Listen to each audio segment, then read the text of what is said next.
September, right?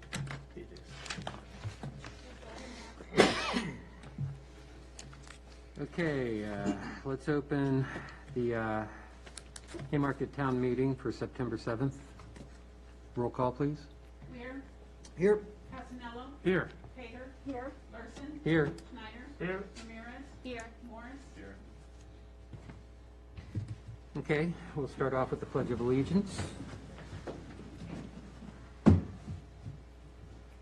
pledge allegiance to the flag of the United States of America and to the republic for which it stands, one nation, under God, indivisible, with liberty and justice for all.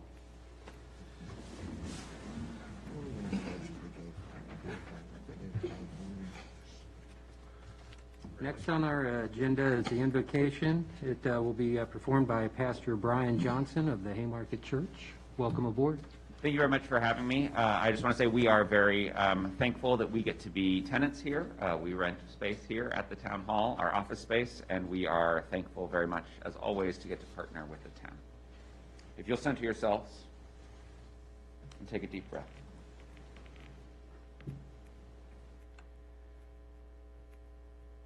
Blessed are you, Lord God, sovereign of the universe, who has kept us alive and sustained us and brought us to this season.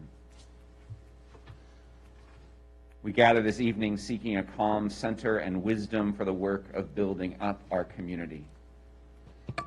For those among us in this room and in our community who are Jewish, this is a holy day, Rosh Hashanah.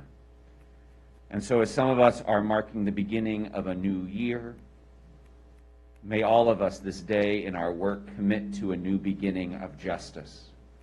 May we refresh our commitment to caring for our community, for staying attentive to the poor and the needy and the hungry and the thirsty and the broken and the left out. May we be inspired to begin again our work for the common good. As we gather this evening, we are also aware that this weekend will mark the 20th anniversary of 9/11.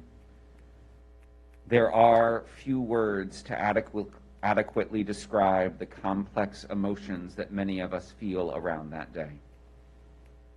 And so this evening and this week, may we be people who mourn with those who mourn, who commemorate those who died by working for a better world, who seek to overcome violence with peace, to overcome hatred with love, to overcome oppression with justice, to overcome division with unity, to overcome despair with hope, and to overcome death with life.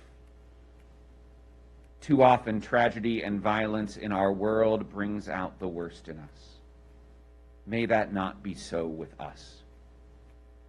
Lord of peace, enable us to respond to the world's worst with your best by walking the road of love that has been laid out before us. This evening, in this time of conversation and decision-making, may we be less interested in posturing than in transformation, less interested in getting our own way than in working for the common good. May we seek not so much to be understood as to understand others, not so much to win as to collaborate. Use this time, O sovereign of the universe, to work for good in and through us. May those who lead do it for the sake of others, and may all of us be servants of peace. Blessed are you, Lord God, sovereign of the universe, who has commanded us to light the candle of justice and shine it for all to see. Amen.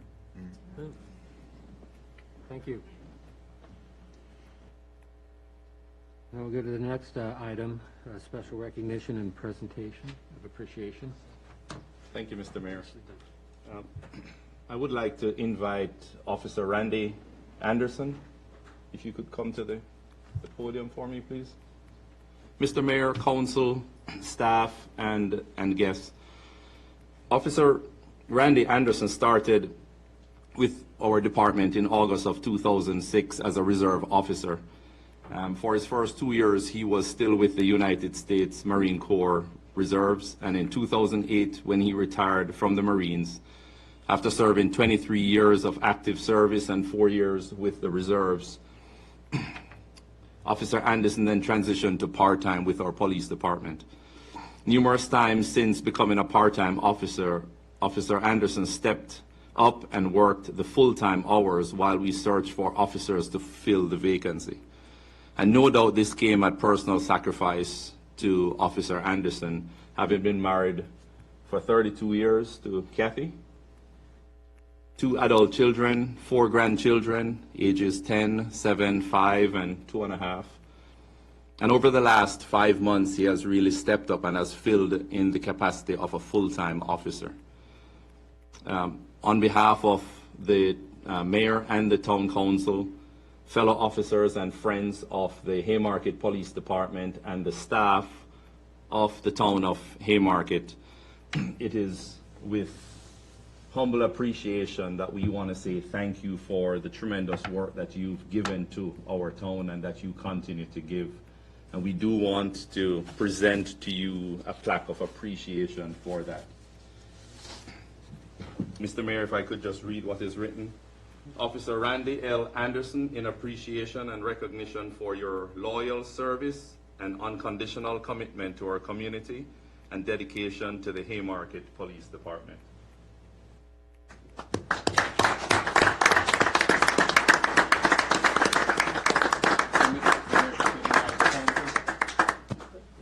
God, he knows I hate photo ops.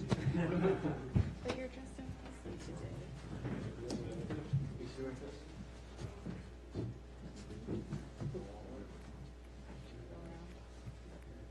Randy, do you want to stand on the top stair and we'll stand up?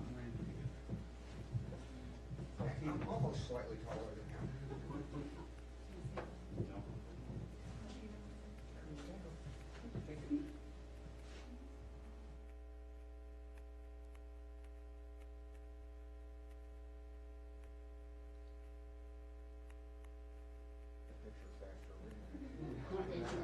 Thank you.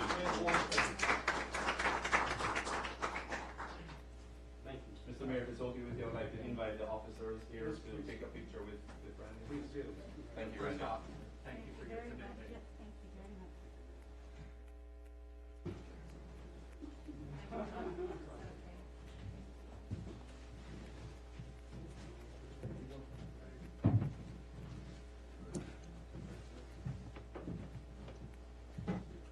Come on, you guys work together. You can't take the mask off. Yes. So we know who is who.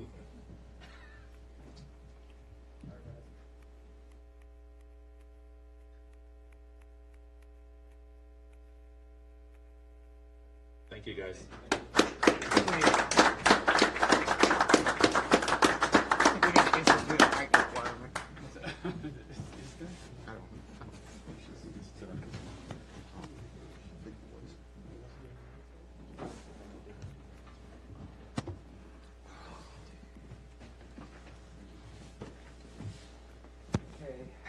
To continue on, we got on the agenda item here, as you can see, the public hearing, which is being canceled. That's due to, I guess, an inaccuracy in the notice, and that needs to be corrected ahead of time because of legal reasons. So that'll happen again in the future. And now we'll move on to citizens' time. If I got anybody out there who wants to speak, please come up to the podium and give your name, address.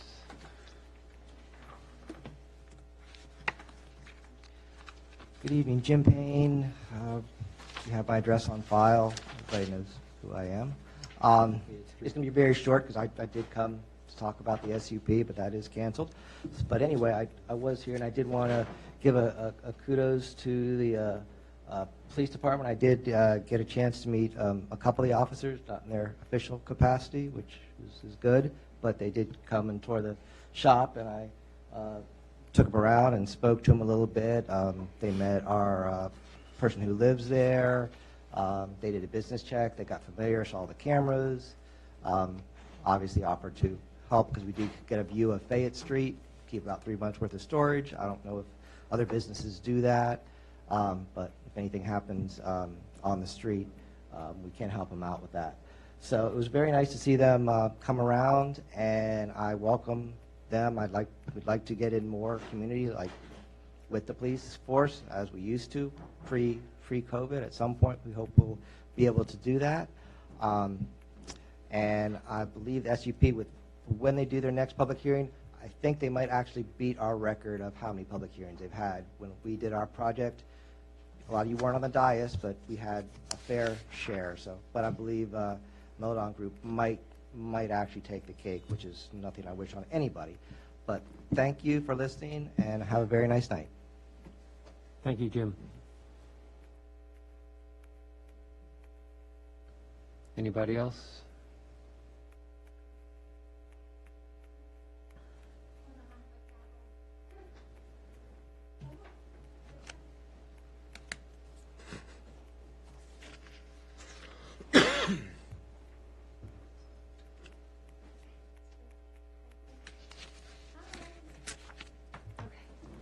I'm sure some of you heard from me earlier today via email.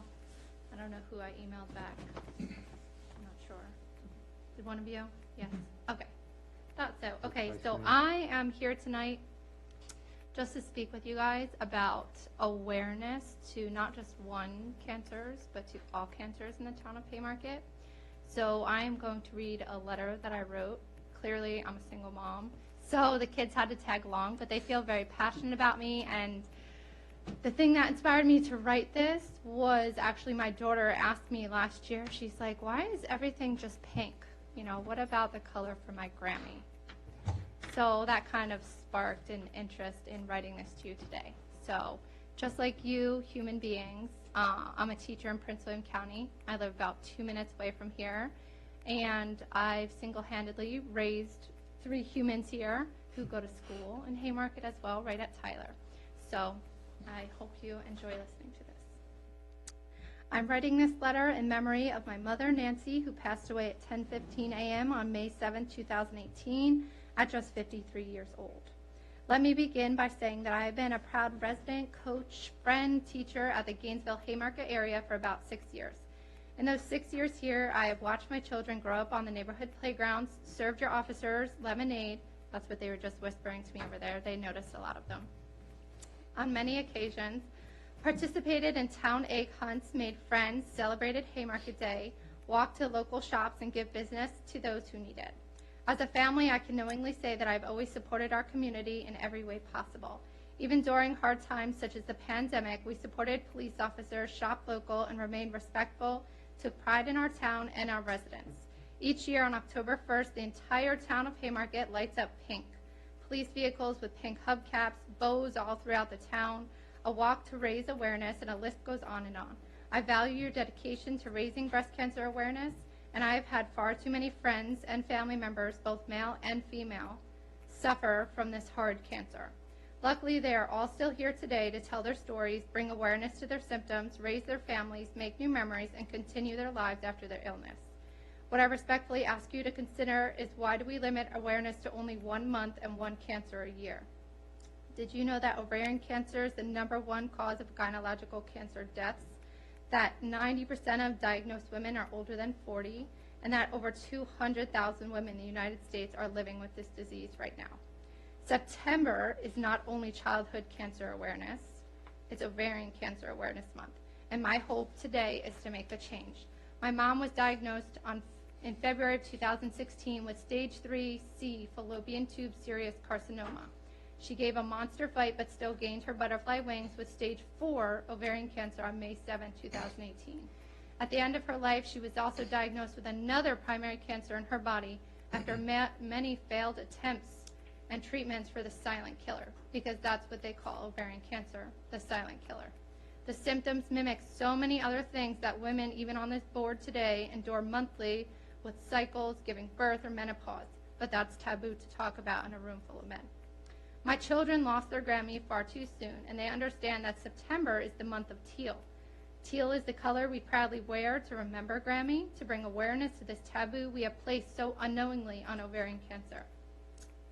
Why is it that Town Hall and Haymarket Police do not recognize the cancer that single-handedly affects women in your lives every year? a cancer that silently affects and kills us slowly. I would like to raise awareness starting now. Year after year, I have hoped that you, as a town, would recognize and bring awareness to cancer, a disease that took my mother. That has taken many women each year, a disease that will no longer allow my mom, Nancy, to make memories, to see her daughters become someone, to watch her grandchildren attend school for the first time, sporting events, to feel her warm embrace, or to comfort her voice after a long day. I do not want your pity, and I don't mean any disrespect, but I want your support, and I want recognition. I want to light this town up teal. I want this town to light up blue. I want this town to light up orange. I want this town to raise awareness to cancer that is silent. Silent in our acknowledgement, silent in our awareness, and silent to taking care of your mother, your wife, your daughter, your sister, your grandmother. There should be no taboo on a cancer that is far too often missed by doctors or mistaken for period symptoms. I had a full hysterectomy and a cancer scare in October, and my only thought was, how can I do this to 3 kids that I would leave behind? How could I ever put them through what I went through? Luckily, the scan came back clear, but here I am at 30 in menopause. I want to raise awareness with you.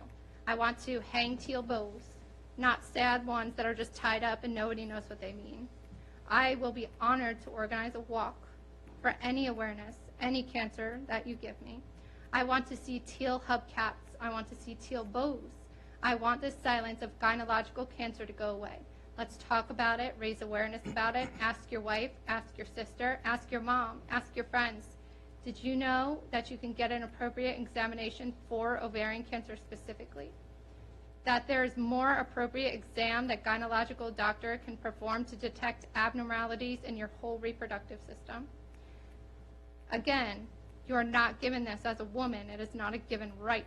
You must ask for it. Not all women knew that. If we did, my mom would still be here today. There is an exam to observe abnormality in your reproductive system. It did not save my mom, but it can save you. We must advocate for those who gave everything to the fight. My mom's story and voice will not be silent any longer, and I'm here to raise awareness and make a difference with you. Please help me do this, Haymarket. Let September light up teal. Thank you. Thank you.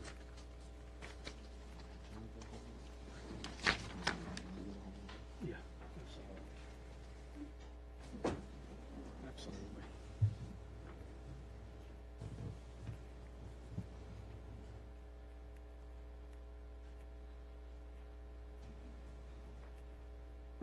Hi, guys. Thanks for coming. Sorry, I was supposed to leave this. He just reminded me of that. I made a copy, not necessarily, but no, that's a different one. Okay. Thank you. Thank you for sharing your story. Thank you. Thank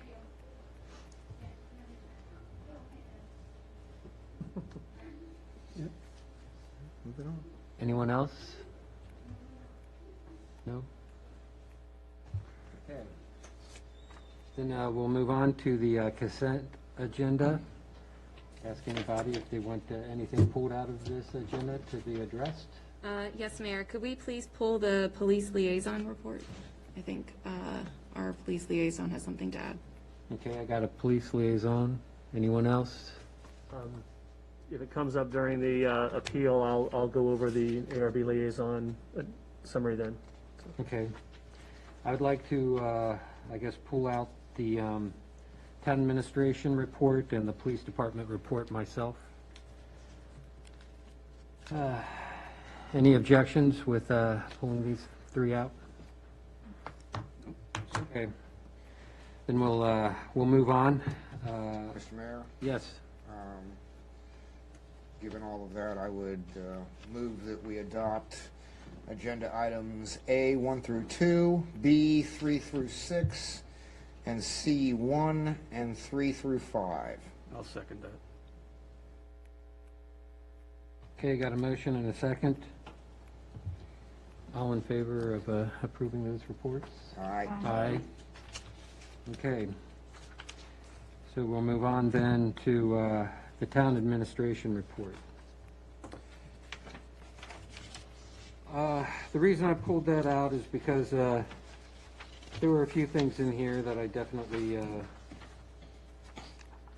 I want to highlight or ask questions about. First one is, when we did the DMV ribbon cutting, we did have the commissioner mention about DMV Connect. I see it was here in the manager's report that it did, was here on July 26th. Didn't see anything for August. Was wondering if that was going to be, if you put that on hold, and if it was put on hold, I guess, what were the complications that we see and want to foresee for approving anything like this in the future? So, yes, we did have it on the one day. One of the things that did happen is originally they indicated it was only going to be 2 appointment windows, and they brought closer to 5. So with that being said, there's quite a bit more traffic in Town Hall and inside the parking lot, which is something that I did not appreciate them saying that it was going to be 2 and then increasing it to that level. So that's something that we wanted to make sure that we address first and foremost before we revisit having that connect here again. So that's where I'm just, we're talking out the options and the expectations for the future before we do it again. Okay, thank you. Anybody else have any questions on that item? Okay, I know I missed the historic walk because I was on vacation. I see it in your notes here, but I don't have any type of descriptive of if it was successful or not. I did see a little bit of a write-up in Emily's report, but just thought I'd raise it up here instead of pulling her report out as well. From what I see in that report, we had 50 people show up. Correct. So she worked with, it was an individual, I forget the exact title, Marshawn, if you, the individual from Prince William County who helps. Her name escapes me. It was Billy. I was there.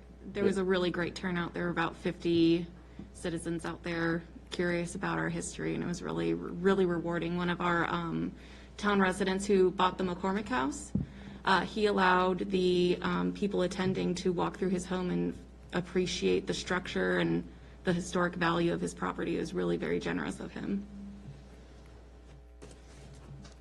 I was going to say, that's essentially exactly what I was going to say, you know, the number of people and that they opened up the McCormick House. So it was a good turnout. Emily was surprised, and she was pretty happy that, you know, that many people were out there.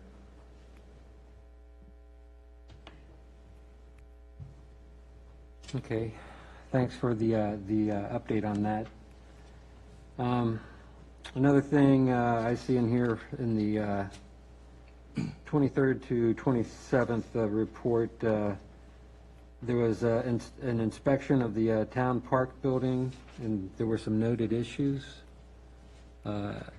Anything to stop us moving forward on doing any upgrades to the park with the grading and everything else, the mulching and the gravel? No. No, some of this stuff, for example, I know you guys remember when we had the squirrels in there. There were a couple different issues that just arose. The squirrels got into a different section, so we're working on getting that cleared out. Then there's a couple gutter issues, loose here, loose there. Nothing of significant note, just minor things that have been noted for moving forward. Okay, no more activity yet on partnership? So I spoke with Mr. Mason, and I believe they will be prepared to discuss their business plan with council on the next work session coming up. Okay, thank you. Mary, I know you have been putting some input. I didn't know if you had anything that you wanted to contribute towards the maintenance person. I guess description or anything like that, or you were working closely with Chris on that? Yeah, well, I spoke directly with our maintenance guy and walked around a bit to see what he was doing day to day so I could kind of get a really good understanding. And then everything that I compiled through my conversation with him and my observation, I shared with everyone here. I am more than happy to help contribute further or discuss things further with Chris. But I certainly would love for everyone to have input and feedback on that. Okay, and so we're looking at that for the next work session? Yes. So the Finance Commission, when we met, we also discussed about the job description and kind of working on fixing some of the language, and Roberto and I are going to continue working on that, so we'll have, an updated job description. Okay, For the next work session. and so I guess we're assuming that any added costs that'll be associated to his responsibility growing, we will have addressed that and where that revenue stream's coming from, and, We also had some of those discussions, and we plan to have continued discussion. okay, that's good. And I did not see anything in here with the details about the CARES Act or the ARPA contract that Miles presented at the work session. I assume we had direction on trying to get that set up for any type of signatures. Are we looking at something today, since I don't see it in our agenda? I have had, Martin has reviewed it. He only had one edit on the very first line. So if council would like that added, I am prepared to add that. So we can do that after the other agenda items are taken care of, or whenever you guys would like. But I am prepared to pass out the memo with those amendments. Joe? So we did discuss about front-loading those costs. Correct. And there's two different options that can be addressed that, I can talk about it now, or if we want to add it as an agenda item, I can talk about it then as well. Do we want to make a friendly amendment to the agenda? I would, sir. Okay, I got one. Need a No second. objection. Okay. Requires a vote. So I guess for record, I need two people who are identified as bringing this forth. So I got Chris and you, Joe. Yes. Is that good, clerk? Okay, any objections? We have to. No. I think we have to vote on a, yeah. I think Parliamentary, just we gotta vote on Just it? a voice vote on it, I Okay, think. a voice vote, please. All in favor, say aye. Aye. Okay. Adding agenda item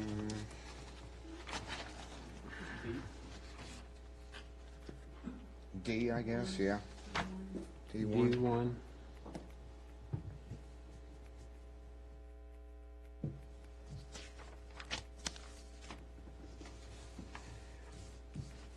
Okay. That's all I have for the town manager's report. Since it's open for discussion, does anybody have any comments, questions? Just one comment, Mr. Mayor, concerning the part-time help. The facilities person does, do we still continue with the job that he's doing despite the fact that we're still discussing the job description? So how I've been moving forward is the first and foremost, the main goal in responsibility is the trash. And then if there is time, it's minor things. It's nothing that requires tools. Or if it does require tools, it's very minimal that, between the police department and us that we may have on hand. But so I said the job description would help articulate if there's anything of capital expense like the finance committee's discussed, that we make sure that we have a full comprehensive idea of what's going to be necessary before we move forward with it. So like I said, this is just minor stuff that, the town either already has the tools for or don't require tools. Good. As long as Yeah. we are still continuing with the use of this individual and not stopping the process because of the discussion. Yeah, this individual has filled an open slot that was previously, that previously existed. The discussions that we're having right now is how we can expand their responsibility to help improve town and reduce costs through, reduce the contract costs of using third-party vendors. Okay, that's all I have for the town manager. Now I'll open up for our acting chief of police. Okay, let me make sure I didn't skip something here. Okay, yeah. I just wanted to highlight some of your notes here. National Night Out, I want to thank you for your participation in that and your whole crew's participation in that. All of the officers were there, and it was a very positive night. And I like your mention in your report about that. And thank you for taking a little chill on that dunk tank. I appreciate all involved that put those couple bags of ice in the dunk tank. And I would also like to highlight another item you have in here, the women's self-defense class. I hear that was a success. The first one started up again. I see another one's coming up next month. Is that correct? We're trying to work out the fine details now, and hopefully we'll be able to have it posted, hopefully the last month of September, if not soon after Haymarket Day, once that settles. But it will be soon. Okay, thank you. I also saw in our timesheets that selective enforcement was initiated. Now, we did put a line item in our budget to seed the selective enforcement. So I'm very excited to see that this happened. I just wanted to know, do you plan on making this a regular monthly item, or is this strictly been driven by complaints of speed on our roads or any type of pedestrian safety issues? We kind of keep all things in mind, considering the complaints of speeding, as well as any type of pedestrian issues, crosswalk violations, etc. So the officers have been told to, one, select the times that they have to get approval through me before they do it. But every time that has been selected has generally been during some form of a rush hour, either the morning or the afternoon rush hour. And also keeping in mind that they've been, I think, 8 hours this past pay period has been used for selective enforcement. And hopefully as time goes on, we'll be able to get some more hours in throughout the month. Yeah, I would like to comment on reviewing the timesheets. I liked that it was noted that we did have hours enforced for selective service so that we could separate the hours from regular time and we could categorize them. That is getting categorized, is that right, Roberto? Okay, and I would like to thank Finley for his added dedication of time to put into the selective service, as well as the good record keeping that I've visually seen on this to communicate what's going on. If you could thank him for me, I would appreciate it. On the same comment, or? Yeah. Okay, please. Jake, it might be beneficial for some that don't know what selective enforcement is. Could you just kind of give us a synopsis and what some of the issues are around it? What do we look at? Selective enforcement was put into place prior to me filling the role that I currently am in. The idea behind it was actually not trying to give credit where credit, is not due here, but I believe either Mr. Kuhn or someone on council came up with this idea. But what we do is it's a program that funds itself through the fines that are generated through it. And this allows the officers to go out and patrol the town in a way that we can focus on concerns, be it speeding complaints, crosswalk issues, school bus issues, things of that nature. So we can actually have an officer focusing on those issues while there's another officer working, actually handling calls for service and things of that nature. And it was basically an idea that I believe Mr. Kuhn had, and then kind of seconded by all of you voting it into the budget, which it helps the officers and it helps the town, so thank you for that. If I may, Mr. Mayor, I just want to commend the police department. I'm getting a lot of good feedback about that selective enforcement, particularly when it comes to the school buses, because we've had a lot of incidents where people just drive right by those school buses. So your presence is noted and appreciated by many. Bob? Jake, for what it's worth, I know this is in front of my house, but I'm just passing along it's not me doing the complaining. But if we could give some special attention to that stop sign at the corner of Green Hill Crossing and St. Paul, I can literally see it outside my window, so I know the complaints are valid as I'm sitting on my computer, and there is nobody stopping for that stop sign, including the school buses. We will Take it into consideration. And the only reason I raise that is we have to my knowledge, at least 2 autistic children that live right there at that intersection. So, for what it's worth. Also, if you don't mind, Mr. Mayor, I'd like to thank Jake for allowing me to interrupt his off-duty nap, not his on-duty nap, and take a complaint from a local business. He responded immediately, and I did appreciate that. I didn't realize that he was asleep. No problem. But he wasn't on duty, so that's okay. Okay, and the last thing I have is I wanted to give you a little bit of feedback. I've been getting a lot of feedback from the residents about the positive attitude and definitely the visibility of the new police officers that are in town, and definitely positive responses with all of the officers. So I would like to thank you for that and tell you guys to keep up the good work.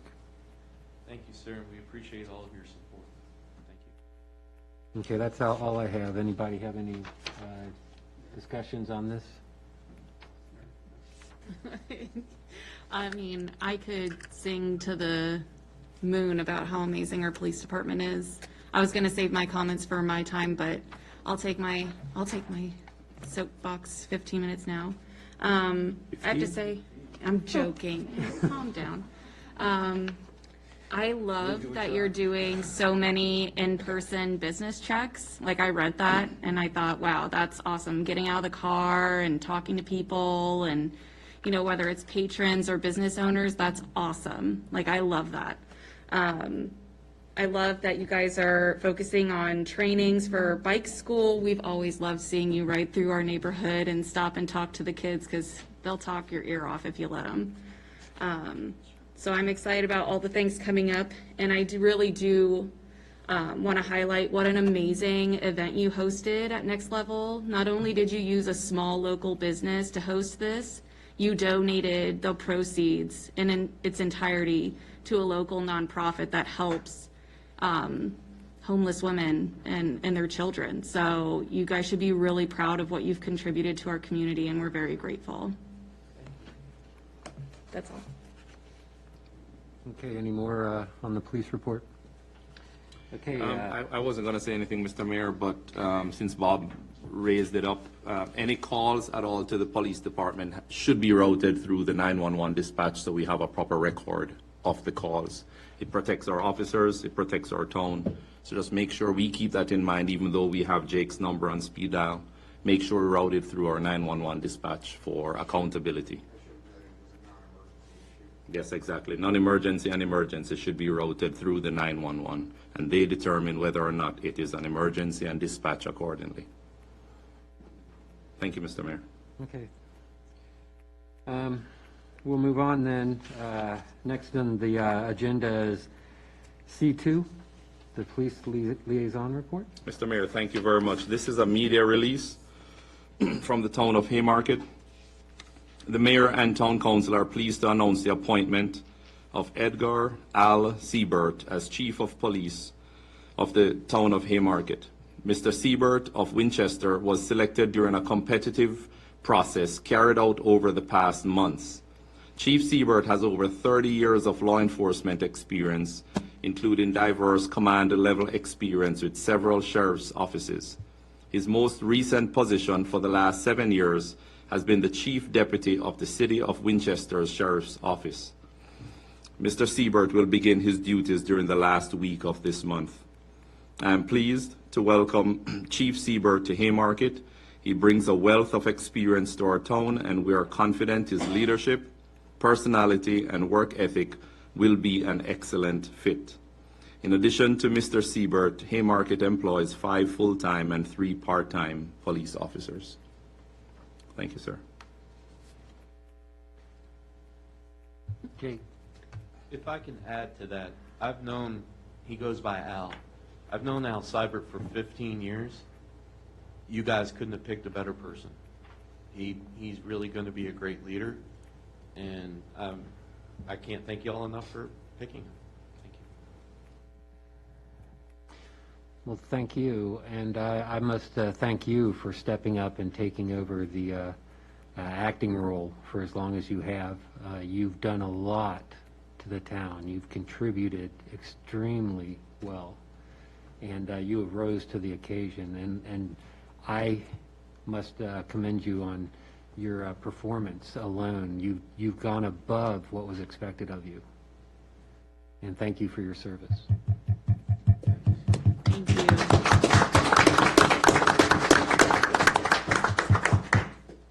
It's British. Okay, any other questions for the liaison? Okay, we'll move on to the agenda items. First item on section 8, holy moly, is that right? Is the appeal on the ARB decision. I guess town manager will let you start that off, and then we'll invite the Beans up. Yes, so this is an appeal from the ARB, and actually I would recommend that Councilman Schneider, since he was there for the original ARB discussion, brief council. Is that okay? Sure. Okay. Thanks, council members. I'll give an overview of the liaison report that's in the packet. Earlier this summer, the applicant, which is the contract purchaser for the Bean property in town, had indicated interest in wanting to redevelop both houses on the property. They did submit they later, as part of a negotiation of the pending litigation, they did request or submitted a certificate of appropriateness to demolish what we call the Baker Bean House at 6712 Jefferson Street. There's two structures on the property, but this would be the property in front. At the time, the MLE's staff report went into the ordinance and plan criteria and guideline criteria for evaluating such applications. The applicant did present their case, again stating their interest in wanting to redevelop both structures, but did offer that it was a financial decision for them to look at demolishing one versus the other. In the analysis that was proposed, it did note that this structure is listed as a contributing resource in the town of Haymarket, both in the comprehensive plan and by our zoning ordinance definition. Nonetheless, there was some additional questions about the structure, and we conducted a site visit on July 28th. Obviously, there's needs of update and interior renovations to the property. You'll see the pictures included in the packet. Again, the gentleman, the contract purchaser, noted that his intent originally, when he had the building looked at, and did have the ability to be adaptively reused, but again, noted the situation that he would brought forward. During the site visit, we also discussed other options that he might have for the property. What was that? Okay, I thought I heard someone's voice. We did also ask for some additional backgrounds. We asked that they could talk to the Relic Library, see if there was some additional background on the land itself. They were able to put together some information on that. They noticed it was part of the original McCormick tract, and noticed some other land transfers and folks that had some jobs and responsibilities in the community. Most recently, the Beans, Mrs. Bean was the mayor for a period of time. Sorry, I lost my train of thought. So we also we were provided the architectural survey. There was a survey done as part of the interchange. It did note the architectural style of the building and acknowledged that it was listed as a resource in the town's historic district. Noted it was a Cape Cod colonial revival structure that reflects the building styles in town. We do have an ARB criteria which talks about preserving the general historic atmosphere of the town. We have in applications past asked for surveys or other structural analysis about the property. In this case, we understood the applicant's intent was wanting to keep both, and that was the subject of the pending litigation, and so they respectfully declined to provide that analysis given their intent overall to adaptively reuse both structures. So that being said, again, based on the ordinance criteria, based on the comprehensive policies applicable to the site, based on the history of the structure and other elements, the application was denied. Some overall comments. I think a lot of times when people look at historic structures as a subjective exercise, whether they're particularly attractive or a person, place, or some other evaluation, we're very specific that these structures tell the architectural history and evolution of the town over time. And based on those policies and those ordinances, that's where we came up with our decision. We did ask at the time, we gave the applicant several options. One was to extend the ARB's review and see what the litigation might pan out. I also did offer as liaison to come back to you and say, this is sort of the conundrum that we're in. Their justification is not a criteria that we would take, which is having to settle a zoning dispute. I'm sorry, I just lost my train of thought. Where was I on that? Ask him to consider the ARB. Oh, I'm sorry, thank you. To consider the ARB, I went back and I discussed with the council last month sort of the conundrum that we were in, given the criteria and other evaluation. We'd also discussed if it was to be approved in the context of, again, the policies and the ordinances, would that raise a challenge for future applications that may come through for demolition? In this instance, we have someone that's asking to reuse these structures rather than to demolish all of them. So the other option was to deny it, and the applicant had the opportunity to appeal it to the council and have that appeal be considered in tandem with the pending legislation, which is litigation, which is the situation we find ourselves in this evening. So we've included the findings for denial in the packet. Emily's analysis and supplemental information is in there. The Bean family and the contract purchasers are here this evening to address the council. Unlike the ARB, there was a 60-day timeline for which the ARB had to decide. Correct me if I'm wrong, but the council's not under a similar time frame with which to act. So it's either our choice to debate it tonight and decide it tonight, or consider it at a later date. So happy to answer any questions. Thank you for listening. Okay. Well, with the denial of the COA, the Beans requested for us to evaluate it and see through an appeal process of what our decision is. At this point, I would like to let the Beans speak on their behalf, on their concerns.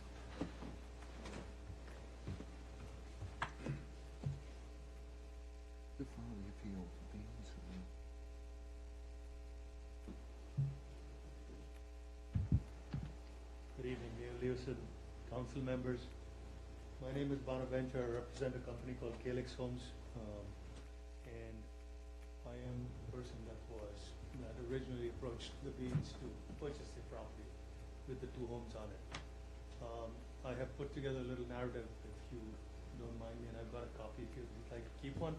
If you could spare a few minutes to just listen it out, okay?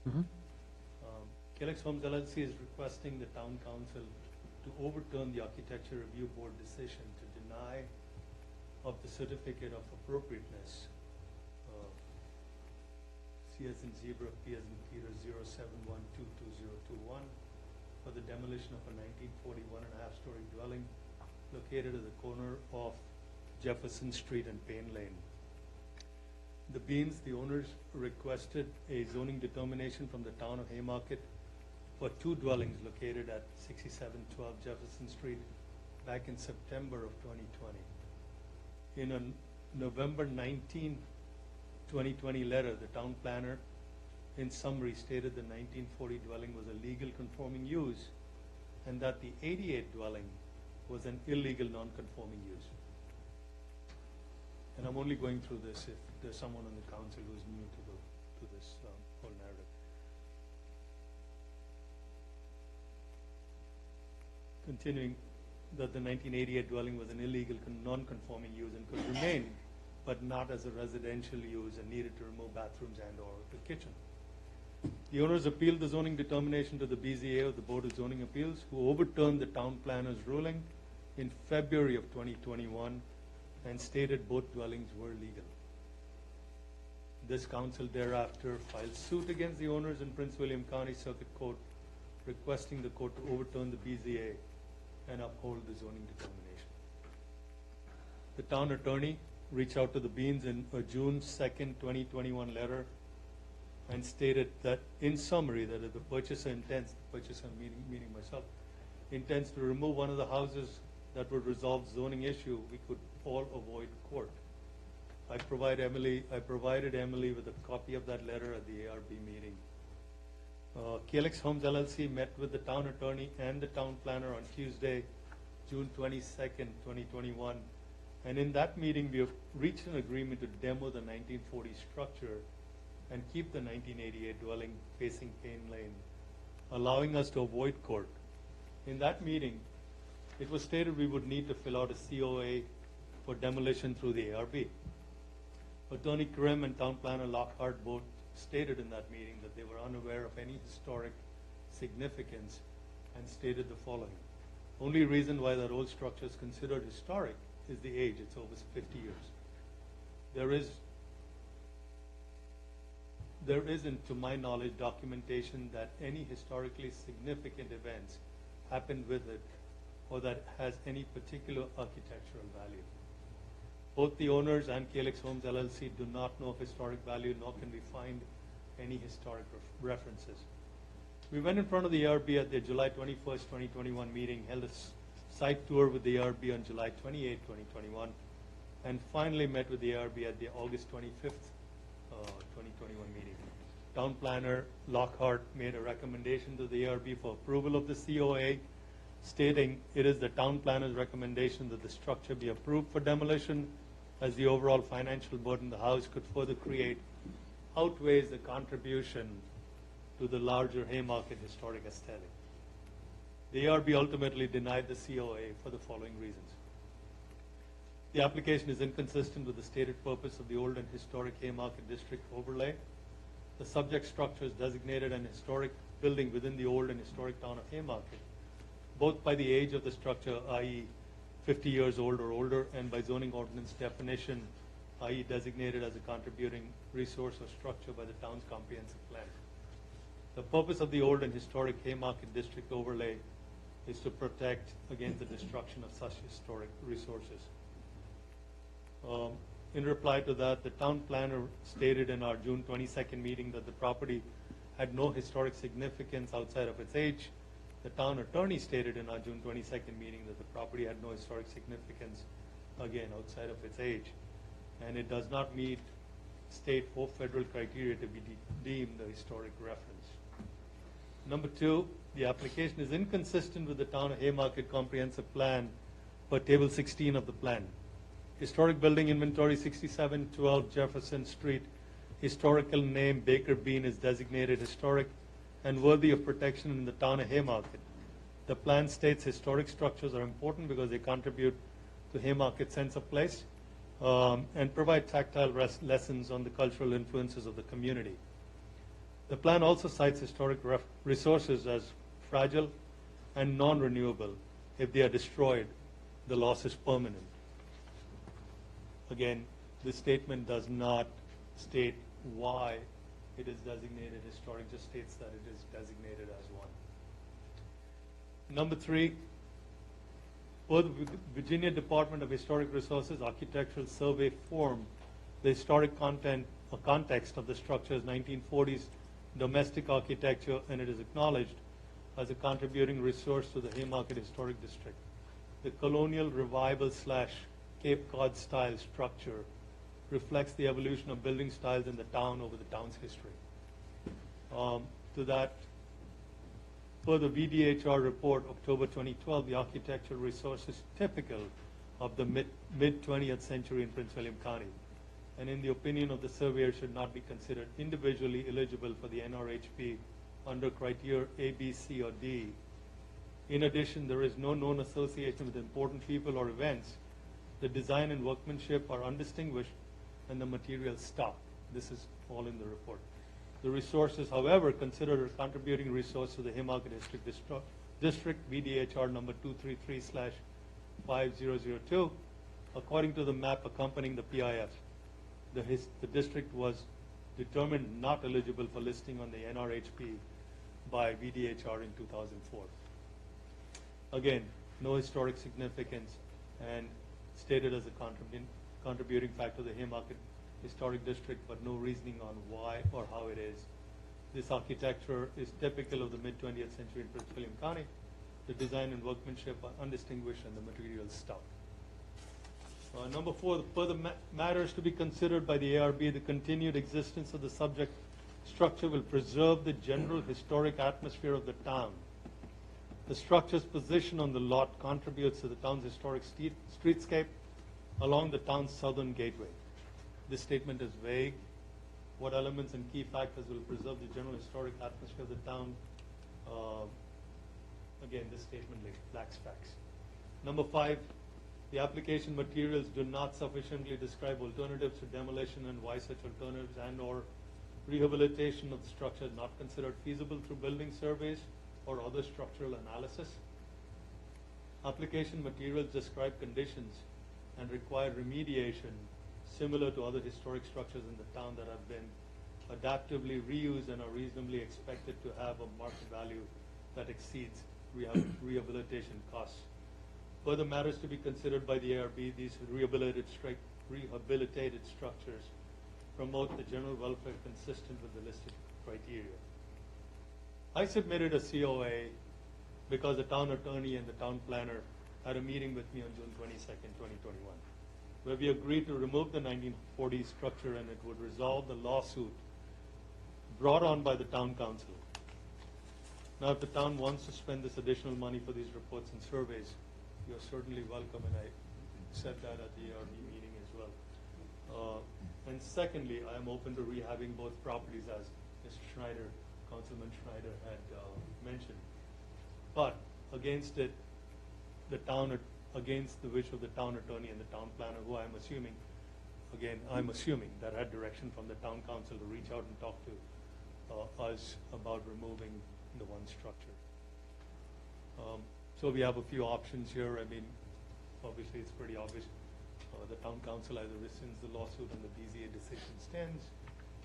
Town council overturns the ARB denial of the COA demo permit, or once again, we all go to court. I appreciate your time. Thank you. Thank you for hearing me out. And if you have any questions, I'm open to question. I thank you for your time. Thank you. To start off here, before you guys, we start discussion, I want to say we're in a conundrum here because we got two issues going on here, right? We got the zoning issue, and we got the appeal for the COA for the front building. What happens with the zoning could end up changing decisions on whether the first building gets dropped or not. Depending on what the answers are there, may be a direction in which we can salvage both structures with a little bit of modification so that two contributing resources of the town could stay as opposed to losing one and just rehabbing another. Because of that, we got a lot of issues here that are convoluted between the two separate issues. I just want to make that recognizable to the council, and now I'll leave it open for council to discuss. Mr. Mayor, if I may just make one quick clarification. Go ahead, Marchand. Just one quick clarification. Applicant and the Bean family were very respectful during the ARB process. The one thing I would sort of offer in response is that the town burned after the Civil War. So most of those resources that would have any person, place, or event contributed to it. And our town's comprehensive plan anticipates that and says these properties do not need to have a local, state, or national significance, per the National Historic Register, to have local significance to the town. They did agree for us to research it. We did go through the land transfer. The only significant event, other than being part of the original McCormick House, was the Bean family, who was the former mayor, Ms. Bean, who was the former mayor. But when the surveys talk about, again, not having a local or a state or eligible for state or national, does not necessarily disqualify it, and our ordinance specifically says about the contributing structures. So them not having stock, our town was utilitarian over time. We have really good examples of architecture. We have examples such as the firehouse, which was a utilitarian structure raised on on cake donations by the Women's Auxiliary back in the day. So that sort of subjective view of what's a more example of one architecture over the other, it's the collective of what these stories tell. So I just wanted to offer that. That's an argument the ARB constantly sort of encounters. Hey, it doesn't have the state level. So thank you. Appreciate the dialogue we had at the ARB, and appreciate the council's time. Okay, I saw your hand first. Yes, sir. Councilman Thank you. Morris. Remind me of your name, please. Bonaventure. Let me just say, sir, thank you for your time. You mentioned Emily's report. Marshawn, you also mentioned Emily's report or her recommendation. What was her recommendation? So it's on packet page 38, and I'll just go ahead and read it in. It says, based on the above report, the town planner recommends the Architecture Review Board thoroughly review the materials, photographs, visit the site, and discuss with the applicant the necessity for demolishing the structure. It is the town's planner recommendation that the structure be approved for demolition, as the overall financial burden the house could further create outweighs the contribution to the larger Haymarket historic aesthetic. Okay, so just to get the facts straight, the zoning administrator is recommending that the 1940 structure be demolished. Correct. Often financial reasons. Because, yes. And then ARB then reviewed it, and ARB said no. Correct, for the demolition. The reasons that Mr. Bonaventure has. Yes, but according to the gentleman who is stating all of these things, he also stated that nothing has been factual. We went through the same thing with the Sears building to say, oh, that's a historic building, you can't tear it down, all of these different things, but the research that was done by the Beans and by, correct me if I'm wrong, please, the research that was done, nothing substantial was proven that it actually adds to the historic overlay of the town. I mean, it looks old. No, I don't think that's what it says. So I just, but you have two parties right here in front of us, the council, and one is saying that there is a historic value. Correct. That's true, Mm-hmm. but he's saying there's nothing recorded as far as the historic value is concerned. we disagree over the policies. I think the ARB's reading of the ordinances and the policies made it clear what the contributing factor of that. The counter argument is that it's not historic because a person or event happened there. That's not our criteria. That's a different criteria used for National Register. So I would disagree in that regard, is that when people say it's not historic, well, based on what criteria? Is it a criteria of our town, which says something different, or is it criteria of other jurisdictions and how they evaluate it? So that's where we would fundamentally disagree. I don't think Emily, in my interpretation of recommendation, she doesn't disagree with that assessment. Hers is based on the financial. And what we mentioned earlier is they made a decision of the two structures. If they had to tear down one, the older one would be the more fiscally, but it doesn't prevent them from going after or having to demo the one in the back. The financial burden of the house, we have no way to establish that. We don't know the financial capacity of the owner. We do not know the condition of financial conditions, nor is it a criteria other than just to say, hey, can they describe to us other alternatives and why they were not feasible. But I would respectfully disagree with that assessment by Emily, that financial, because we don't have either a criteria or the ability to evaluate that and make that decision independently of the owner's position. But I think isn't that the reason why we have staff?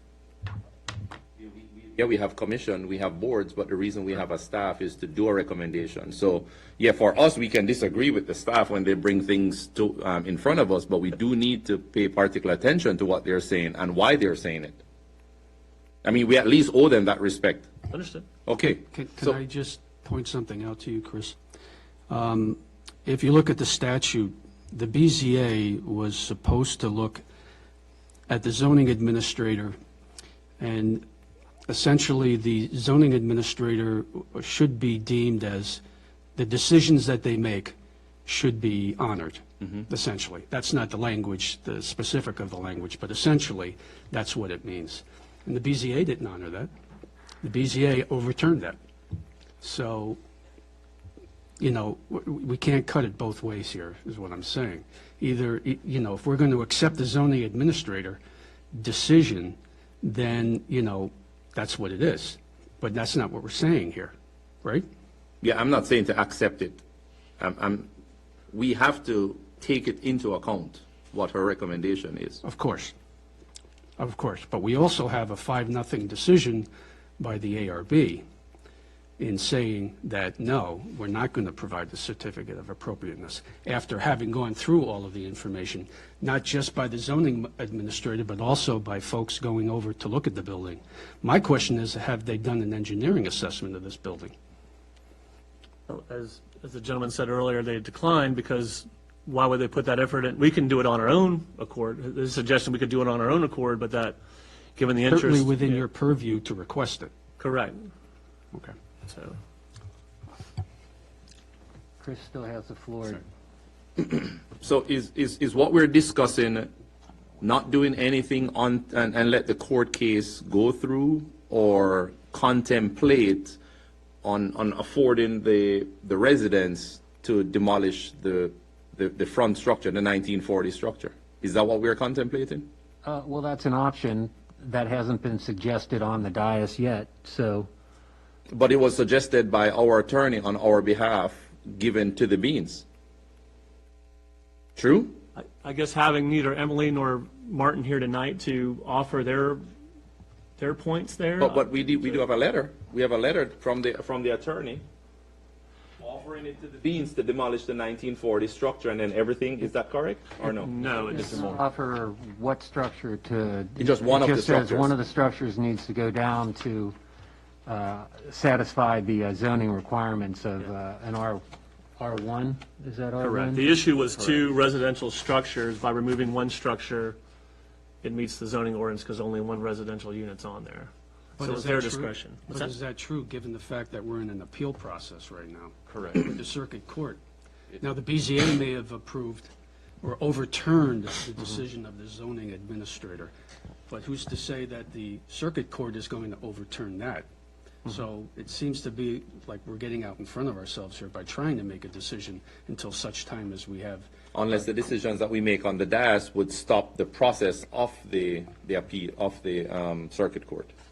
Well, my question would be, we're talking about two structures. If we're taking down the legal structure, where does that leave us with the other structure, which we're appealing essentially as being an illegal structure, non-conforming, I think. Yes. But should, So the zoning violation is two properties on one parcel. Okay. Two structures, yeah, it's a better word. So two structures on one parcel. So if they were to mitigate the violation by reducing it to only one structure for the parcel, there would be no zoning violation to appeal in the first place, as Mr. Morris indicated. The alternative would be to take the gray structure down, but. which one is gray? Let's go 88 or 40. What's that? Let's use the age of the building. I'm sorry. The other option is the 88 building that they could do and still meet the terms of the offer, but it was their call is to say which one would make more financial sense in their mind, which was to take down the older structure versus. Did I say that? I'm speaking for you. That was the. Well, if I may say something, I've got a copy of that letter that was sent out by Mr. Krim, and in that discussion, it was clearly noted between Mr. Krim, Ms. Lockhart, and myself, that if we were to consider taking one of the structures down, it would be the older structure. And we even went through, I'm sorry, I don't mean to. No, I'm sorry. I just wanted to know, is that in the letter to take, So or that's just why in it says- discussion? I can read it out to you. Thank you for filing your answer in this case. As we discussed, if the purchaser intends to remove one of the houses, that would resolve the zoning issue. Please have the purchaser contact me to provide me with contact information. We said one of the houses, didn't specifically say old or new. But in that discussion, in that meeting that we had, we specifically talked about if we take that old structure down, the 40 structure down, would the newer one meet all the setback requirements? We went through all of that, and as Councilman Schneider pointed out, I had done a survey on this property, and with all the setbacks, with the additional piece of land that the Beans had purchased from, back in the day, from the Gossams at that time. And so, there was, and so we went through this whole exercise of looking at the setbacks and everything, met, code, so to speak. Mr. Mayor, could I ask a, Go ahead, you still have the floor. so what is your intention with the property? My original intention was to buy the property with both structures, rehab both the properties, and either sell, rent, whatever, I would own both of them. Okay. And then either sell them as individual properties, if we got a, if we were able to subdivide them, with agreeing on that, it doesn't have the setback limits to subdivide them. So we had other ideas to go with either land condos, stuff like that, that we could have done. There were several other things that we had talked about. And in your opinion, if you had to demolish one, which one would it be? Oh, the 40 structure for sure. Okay. Are you aware of any building permits or anything concerning the second structure, the 1980 structure? Building permits meaning was it permitted? Yes. So the Beans do have electrical connection permits. They've got pictures of it being built right in front of the town hall, obviously, and I don't want to speak for you, for you guys, but unfortunately, they moved from this place 30 years ago to their current residence out by Lake Anna, and their records are missing. At the same time, the town could not find records of that structure, so that's what started this whole conundrum. Are there records, Mr. Kuhn, from the building official in Prince William County?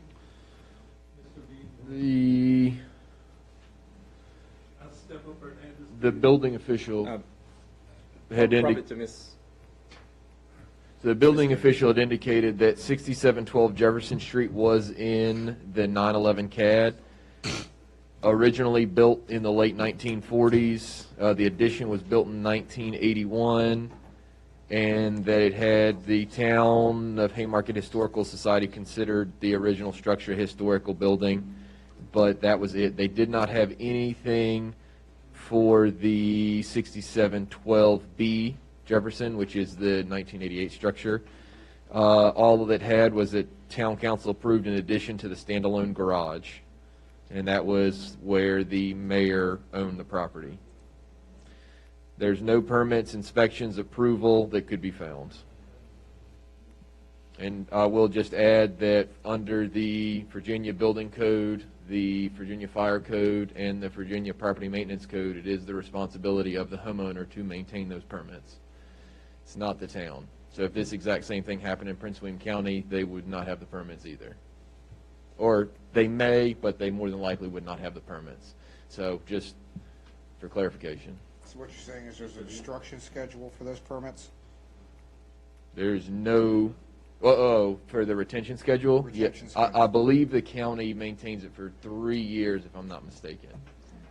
Yeah, I think it's, I think they do have a retention schedule for permits.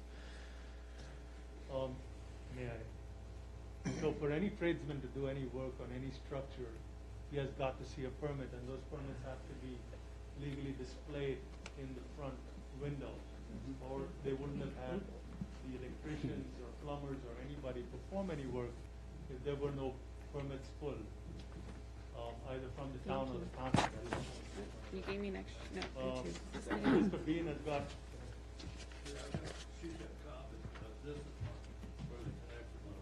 So the gentleman would like to. That is true, but I'm just trying to find out if a permit was pulled for the second building. Yes, it was, until their office approved, and all the records back from that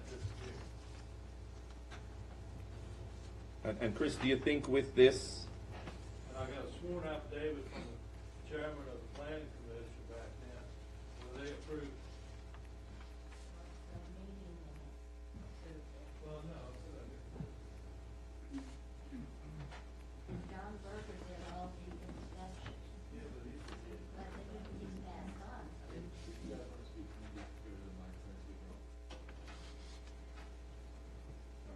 I just want to make sure that we get it.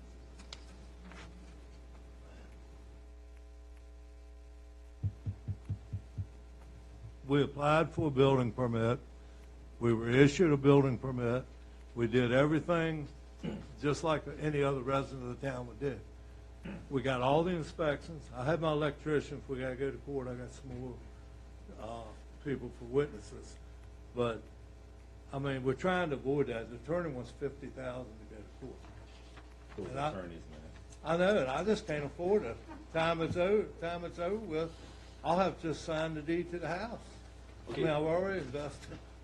So let me just share with you why I'm asking these questions, or these line of questions. Okay. If the council or the court were to, in some way, approve for the 1940 structure to be demolished, and you're left with the 1980 structure, and you then proceed to do any work to the 1988 structure, if they don't have on record that there's not a building permit, correct me if I'm wrong, then you're going to be in problems with it. Well, we got where it was, permit was issued.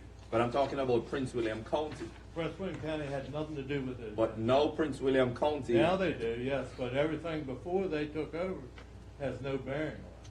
But the I mean, problem, believe me, I got pictures, that house, I was living in it. but the That house problem was may gone. exist for the new owner to then proceed if Prince William County put a stop to say, hold on, you've been paying taxes, but there's nothing on our record to show that structure was approved to be built. It's on the town's records. The town's records, that's who they looked at then. It wasn't anything to do with the county. The county had no inspectors in there, nothing. The town, John Berger was a Class A builder. He did all the inspections for the town. I mean, I lived here since I was 6 months old until we moved. And that, believe me, that's been a long time. So, I mean, I don't know what else I can do. Everybody says we violated zoning. I applied. I got a permit. I did it. I mean, it's as much the town's fault for giving it to me as it is for me taking it. I mean, I applied to see if I could get it, and I could. So I built the house to be by my mother because her health wasn't good. 6 months later, she passed away. So as we look at the facts that are laid out,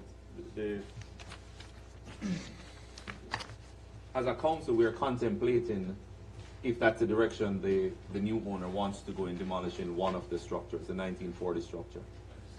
Well, like I said, you got a convolution here of two different items. What needs to be addressed tonight is what do we want to do with the appeal for the COA decision? So I'd like to try and give the dais a chance to talk. If you want to Yes, sir. release the floor. Thank you. I'll let Mary go. Mary? And then I'd like to go after. Thank you. I just had a question. I was reading through Emily's report in the review of this property, and it states that special instructions for historic structures. The first check mark or checkbox says applicants must provide a written statement explaining the reason for demolition and describe alternatives to demolition and why such alternatives are not considered feasible. I did not see any written documentation of that in looking in our packet that was given here today. Did you guys provide that to the ARB when you submitted your original COA? To the Board of Zoning Appeals, you did that, didn't you, Bonnie? Yeah. Okay. He took care of it. Okay. And here's my tax record from the first assessment. They didn't provide it with the Yeah. COA? Okay. When they took over, or when they were doing the assessment, it says 2 single-family structures on the same property. And that's over 30 years ago. I mean, it hasn't been a secret. Now it's a problem because I want to get rid of it. Mr. Mayor, if I may. Yes, I just want to confirm that you submitted it to the BZA, this requirement, but not to the ARB. Sure. So here it states the applicants must provide a written statement explaining the reason for demolition and describe alternatives to demolition and why such alternatives are not considered feasible. I'm just asking because it's not in this packet, and I just want to make sure that you did provide that to the town, either ARB or council here. No, we just Okay, And at that time, it was deemed that that was enough. okay. I also provided pictures, because that was asked of me. Right, yes, the pictures are here, yeah. And a narrative. At that time, I don't know if you have a copy of that narrative as well. I don't know if that would answer the question. It's not in this report. Okay. I'm just clarifying that if, to get a better understanding of exactly, you know, what alternatives you guys are reviewing and decided that this was the best course of action, because, you Well, know. originally, we wanted to get a variance, Mm-hmm, okay, for the zoning. okay, Well, that wasn't no fly. Next thing I got is a letter that we had to take all the plumbing fixtures out of the gray house, then we could leave the house. I'm sorry, you said you applied for a variance? We wanted to, but we couldn't apply. They said it won't qualify. Uh, for variance. Question to staff, with the BZA, do they consider variances? That was not actually applied because there's no zoning opportunity for them to have two separate, because the square footage is too small for the R1 and they don't fit anything for the TC, so they had no criteria to. They had no criteria for an appeal on the variance, so this was up to the zoning administrator, on variance side. Okay, thank you for clarifying. If I may, are you? you all yes, set? yes, thank you. Okay. It seems like there's a lot of information that's missing, for me personally. Like the justification, I think we would like to see that. Any of these other documents, I think, would have been very helpful to get beforehand, so that we could very carefully review. I'll send them all to the town and to the. Okay, if I may, sir. Okay. I think it would be very helpful, and I'll speak for myself. I'd like to see all the documentation before making a decision, personally, because it's a very important decision for us to make in overturning a decision by one of our boards or commissions. So I would like to see, if possible, Mr. Bonaventure, if I say that correctly, your response to all of the findings of the denial. That would be very helpful to have in writing, if you could do that. You spoke to it, but I'd like to see it. I'd like to carefully read it myself. I'm not going to consider that tonight because I'd like to read it and think about it a little bit. I'm not very good at making a decision on the same night of getting the information that I see. Happy to give a copy if you want to make copies for all the members. Please, that would be very helpful. And any other documentation that supports your appeal to the board would be very helpful. The other issue is, and I think some of my fellow council members may agree, is that I would like to have our town attorney as well as the zoning administrator here to answer any and all questions that may align with what you're saying and may contradict what you're saying. So at least we can make that proper evaluation. Absolutely. I would love for that, if we can make that happen. In the essence of time, though, I understand Councilman Schneider said that, the board is not in any kind of time constraint to make a decision. I just want to point it out to the council that this has been going on for over a year now. And it has been a financial burden on the team. They had a renter in that property that they had to ask to leave because they thought that they were ready to sell it, So, again, like we said, time is of the essence. I think financially it means a lot to being and the residents of Yucatan. So, as far as the narrative, going back to your question, no, we did not provide any other task or any other things because what we gave at that time with the application was deemed enough. Had we been asked at that time to provide anything, we would have. We are at the 11th hour now. I'm in front of the council and I'm being asked to provide, the reasons why. The reason was that I was approached by a representative of the town. And those representatives aren't here this evening, and I think it would behoove everybody if we had the opportunity to question them as well.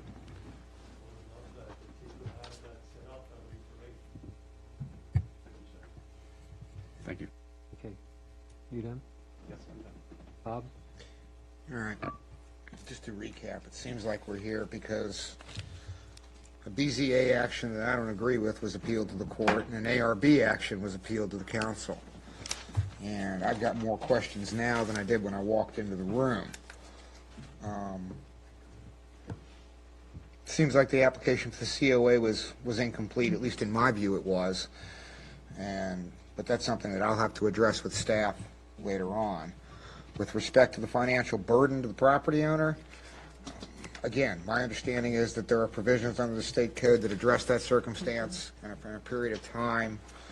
I'm not even going to look at this late hour. And there is a manner by which that can be addressed under the state code. There's actually a provision for dealing with the financial burden, and there's a certain timeline and actions that have to be taken. I've looked at the plat. I've been to the property. I've looked at the property, and raises a couple of other issues when we start talking about what it does and what it doesn't meet from a zoning standpoint. I mean, I don't see many easements, if any easements at all, on the property. I do know there's a wellhead there, and I'm kind of curious: are the two properties on one wellhead, two wellheads, or are they served by public water? Excuse me? Public sewer, but they have a well water. One well or two? One well. One well. Now that presents another issue. Further, I'm not sure that removing the older structure instead of the newer structure really cures all of the setback and zoning requirements, and I'm not even sure that we can waive them. Particularly as a deed of consolidation was never recorded regarding that piece of the Gossam piece of the parcel that was needed to meet the setbacks on the west side of the property, I believe.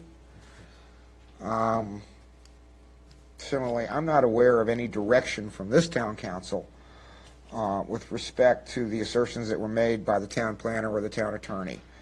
And as neither the town planner nor the town attorney are here tonight to respond to their assertions regarding their positions on the structure, and with respect to the letter from Mr. Green, I would note that the Planning Commission doesn't have the authority to approve building permits in the state of Virginia. It never has. They have never had the authority to issue a building permit in the state of Virginia. They didn't issue it, they approved it. Regardless. And I would also, I take umbrage with the assertion that we lost something. All of that in consideration. I'm not comfortable acting on it tonight, particularly given all the new questions I've got. So I would move that we defer further consideration until the October 4th, 2021 regular meeting of the Town Council. I'm going to second that. Okay, I got a motion and a second. Anybody want further discussion? I would just, I agree with Joe from what he said, a second what Bob said. I think that we're up against a couple different things, historical, the legality of the added structure, the blight issue. I think there's a lot that we have to dissect, and tonight would not be best to do that. What is the court date? October 25th. 25th. So at the next work session in discussing this, we would have had the court hearing? No, they want to review on the 4th. No, you're a month off. We're in September. Oh, 4th of October. Mhm. Okay. Marshawn? just one sort of observation again is that the challenge for the ARB, and we had suggested that this was an option that they could move this forward and have it considered in tandem. The challenge we have more often than not, these older structures are asked to be demolished and redeveloped entirely. Here's we have a situation where someone is willing to invest and adaptively reuse these structures, but because of an unrelated issue, they're forced in this conundrum. So for the ARB, it was an issue. How do we create a win-win situation so that we don't lose both structures, right? But that has a whole different dynamic that the council has to work through in the lawsuit. So as much as I would agree, much as their overlap, it was pretty distinct on how the ARB made its decision. And hopefully the board or council can appreciate sort of the conundrum it was in, given the the original intent of the owner. So that's all I'll have to say. Thanks. Anything else? May I speak for a second, if you don't mind? I'd Go just ahead. like to address one of the There's a items motion. that Councilman Weir. There's a motion on the floor. There's a motion on the floor, sir, One second. and it was seconded. Yep. It's, And, yeah, discussion's only for the dais, I guess. Parliamentary, correct? Okay, so I guess we got to make a vote on it. We all set? No more questions? Okay, all in favor of, I prefer Aye. a roll call vote on this, Roll given the call. litigation. Weir, Aye. Casanello, yes. Cater. Yes. Schneider, Yes. Ramirez, Yes. Morris. Yes. okay, this has been tabled until the October 4th meeting. Mr. Mayor? Might be staff reaching out to you for questions that we have. You know, we'll do our best. Yes. This is October 4th that we're hoping to have discussion with the relevant parties involved, meaning the attorney, Emily, and the applicant? Okay. So that should happen before the October 4th. It will happen on the October 4th meeting. Yes, Mr. Mayor? Or the work session? Oh, isn't it? Well, the motion was passed for the tabling for the October 4th. Bob, Joe, are we discussing it at the council session meeting? Or we're discussing it at the work session before the council session? Suggest both, but action is deferred until the next. So what regular I'm trying to meeting. get to is, in inviting the applicants and the beans The work is session? Yeah, to I the got no work issue with session. that. I got no issue. So do we need to amend? No. No, action will be on the 4th, but discussion can happen on both meetings. So the discussion will happen on the last Monday of September. September 27th. 20, thank you. September 22nd. And that is when we're hoping that the zoning administrator and the town attorney will be here, and for us to really hash out any unknown things while we talk through the situation. So the 27th. September 27th? Yes, sir. 7 p.m. 7 p.m. I'm going to be out of the country for that entire week, but we'll see what we can do. Staff will reach out for written stuff, right?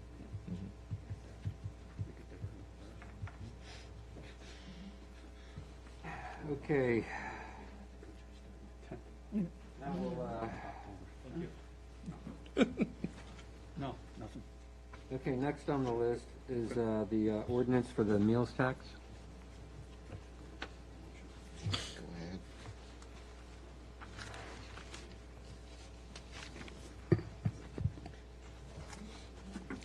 Good evening, council.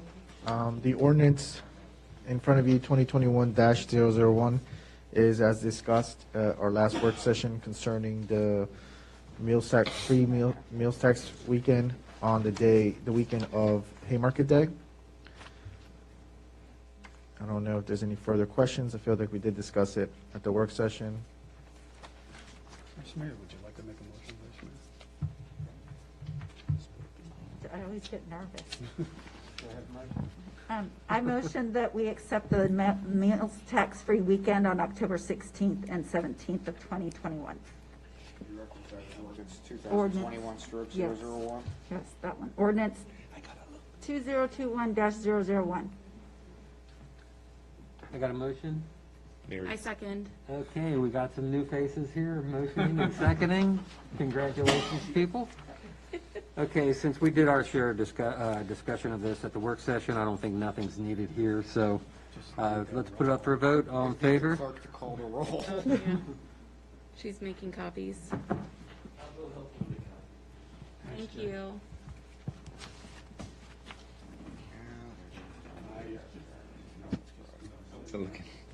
Sorry, I wasn't motivated enough.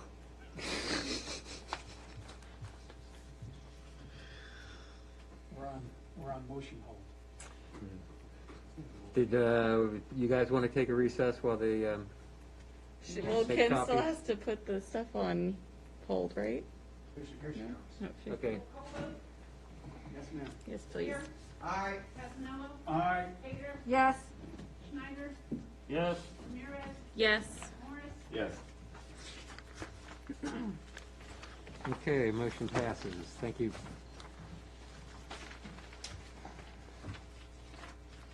Next is the VDOT sidewalk grant amendment resolution. A little bit of information on that. I'll let, as Chris said on the work session, there was just a few words that were reworded.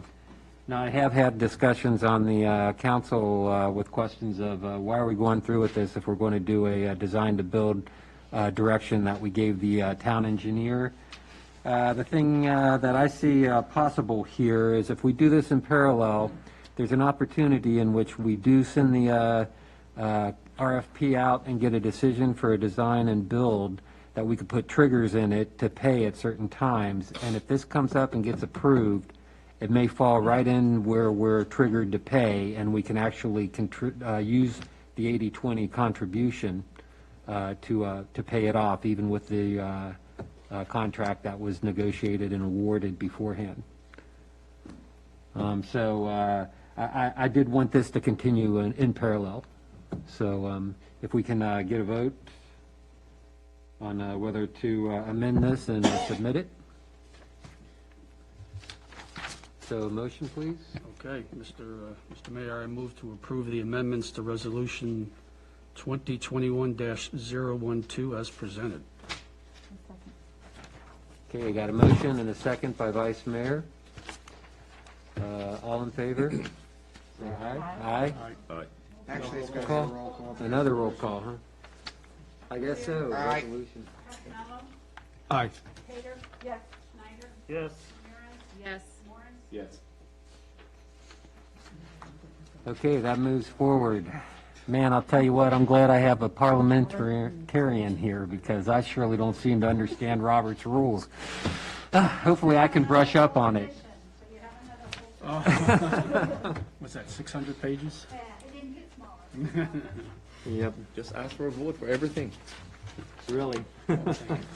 Okay, next on the agenda then is council member time. You got your added. Oh, one, yep, I do have it in here and I totally overlooked it. Let's go with the CARES Act stuff.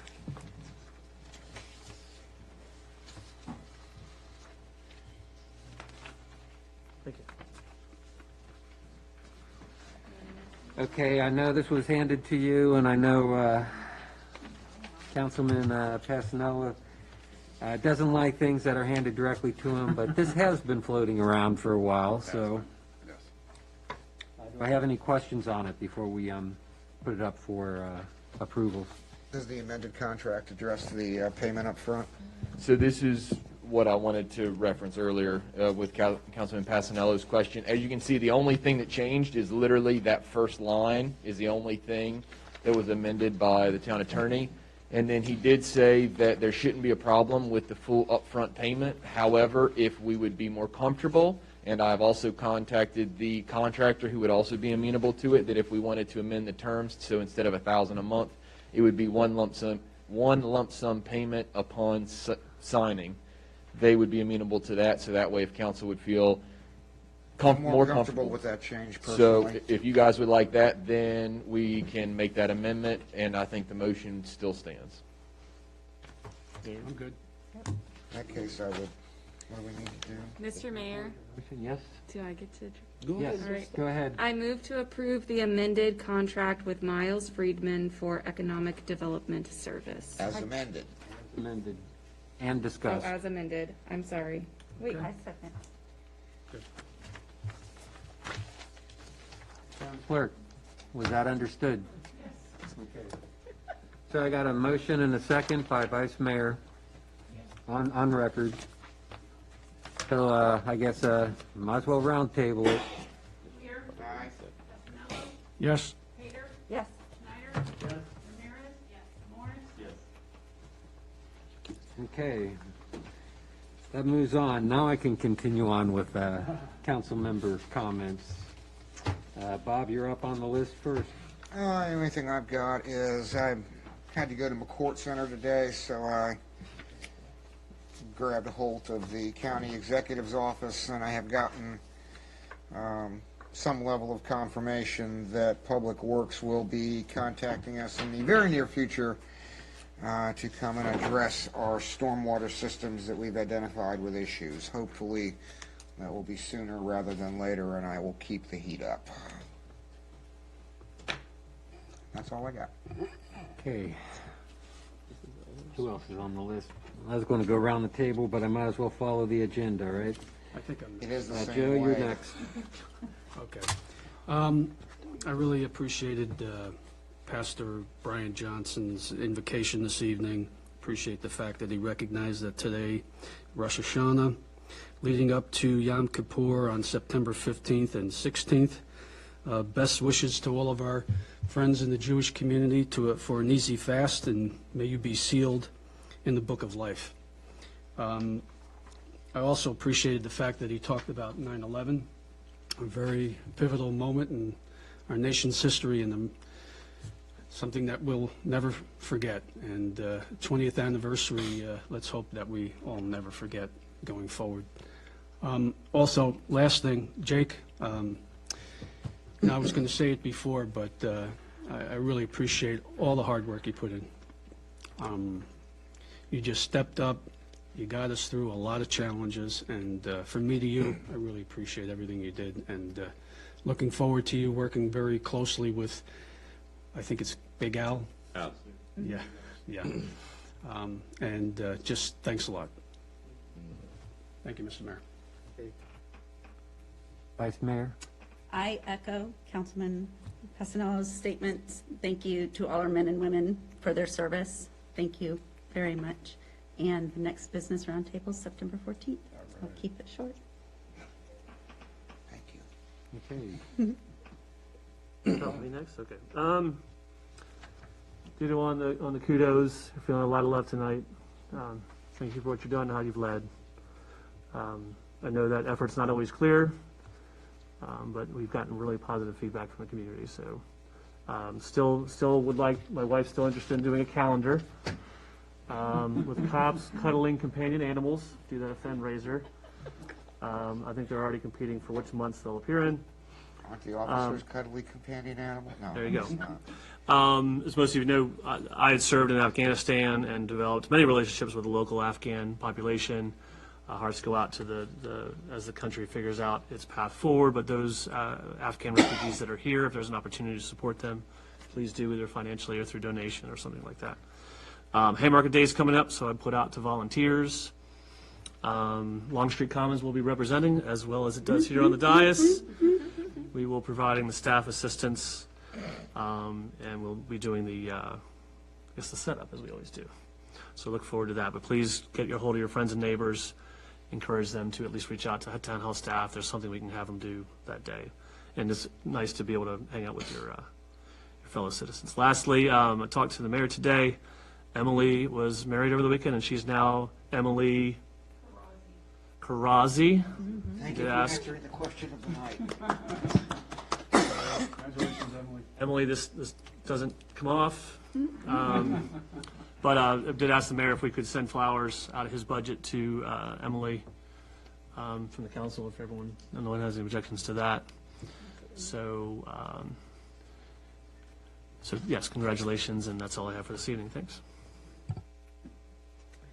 I've already said my spiel about how much I love the police of our town, and it's huge thanks to you. So, Sergeant Davis, big squeeze hug. You are so deeply appreciated. I'll be at the farmers market on Sunday. If anybody wants to join me, it'll be a big party. And I mean, everybody here spoke so eloquently about, Rosh Hashanah, and I'm really glad that Prince William County Schools is recognizing that and paying attention to other religious holidays and the respects that they deserve. And same with 9/11. Our world changed completely, and they're never far from my thoughts. So please just be extra gentle with everyone this week and always. Other than that, that's it. Councilman Thank Morris. you, thank you, Mr. Mayor. The Carried to Full Term have an event, Jazz on the Lawn fundraising event, September 25th at 6 p.m. Is there any way we can have these on our town calendar, or is it already on it? Like events within the town for organizations like this that we could possibly just, once we get it from them, we just dump it on that one. Because right now, all that's on it is ARB, PC, and Yes. the TC meeting. So right now, the calendar is specifically for the meetings that are through Minute Track. If we wanted to try and have an additional page with different things going on in the community, we can try and establish that. But I'll just let you think about it. I'm just throwing it out there because this is an event, that's all. yeah, we can look into seeing how difficult it would be to creating a like events calendar. So not necessarily just Haymarket, but maybe like the surrounding area. But it would have to be separate because the one calendar is specifically for like meeting minutes and agendas. Okay. But we'll look into trying to add a second one. Okay, thank you, Mr. Mayor. Okay, and my turn. Pretty much repeat. What's that? Pretty much repeat everything that was said here. I did want to recognize Ms. Germek. I understand where you're coming from with this, but I want to let everyone know that if they want to contribute to stuff like this, this is the perfect opportunity for it to happen. If you want the town to recognize it, we need a champion. We need people to fund it. All the October Breast Cancer Pink is fully funded by another person, but that was championed by the previous chief. I don't know if that'll continue. That's something for you, Jake. If you want to continue that, we need a champion. And of course, there's no funding since we already got all that equipment in place. But just like the bows for Alex's Army, that was totally championed and coordinated by Alex's Army and funded by Alex's Army. So for this type of stuff to happen, we're glad to recognize it and have it in place. We just need someone to champion it and to fund it because there is that separation of where the money comes from town activities as opposed to any volunteer events, such as, for instance, Flags for Our Heroes. That's another one. But we recognize this being Teal Month. We also recognize it as being Blood Cancer Month. There's a few other people here.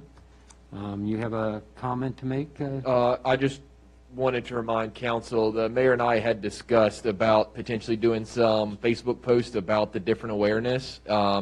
There's quite a bit of different, especially in September, of different cancer awareness months. So just if we focus on doing 1 or 2 awareness posts and share some resources, I think that would help go a long way, just trying to get that information out there. So that was just something that I wanted to let council know that Mayor and I had discussed it. So if you guys, I don't think anyone would have any issues with that, just trying to share that information. But just so everyone's aware. Yeah, I just wanted to make sure that that was recognized since we did have a town citizen concern today. That's all that's not all I have. I will be doing the Mayor's Walk on Saturday. It is my scheduled time. So 9 o'clock, I'll be meeting anybody who wants to participate in front of Town Hall. And the walk will be about an hour long.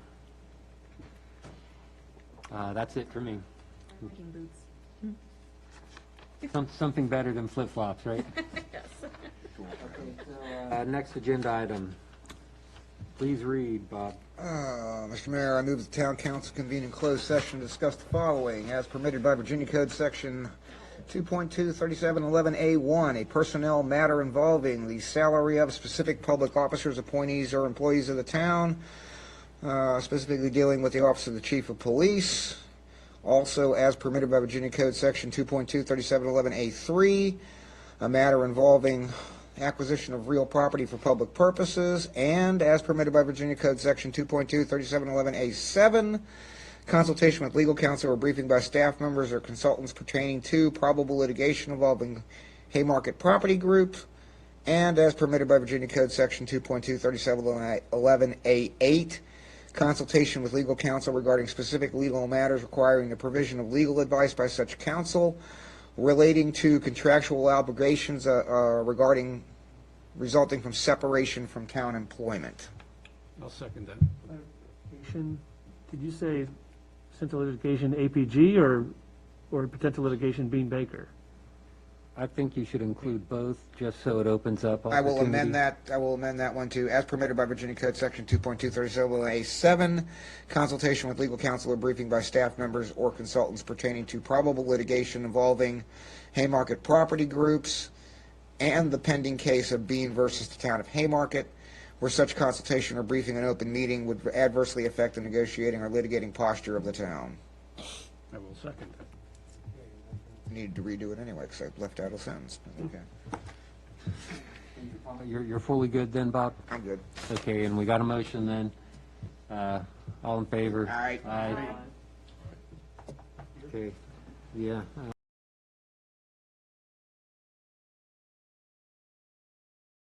Stop looking at my phone, man. Goodness. Can't have any privacy. Okay, let's continue with our meeting.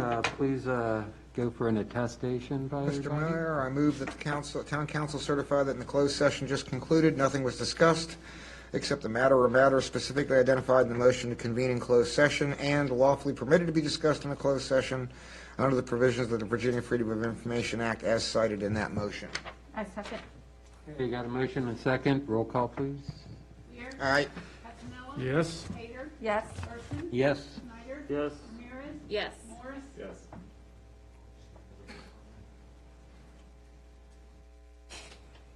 Okay, anybody want to go through, Let's do Mike. adjourn. what's that? The motion Oh, to you did adjourn? direct it. Oh, We gotta, Man, you tell where my mind's at. Okay, next. you want me to do it? Yeah. Okay, as directed in the closed session, if there aren't any rejections, let's direct the town manager and the legal counsel to proceed as directed. Any objections? Nope? Okay, Now, now, a motion to adjourn. I second. got a motion and a second. All in favor, say aye. Aye. Meeting's adjourned. I had to step away for a moment.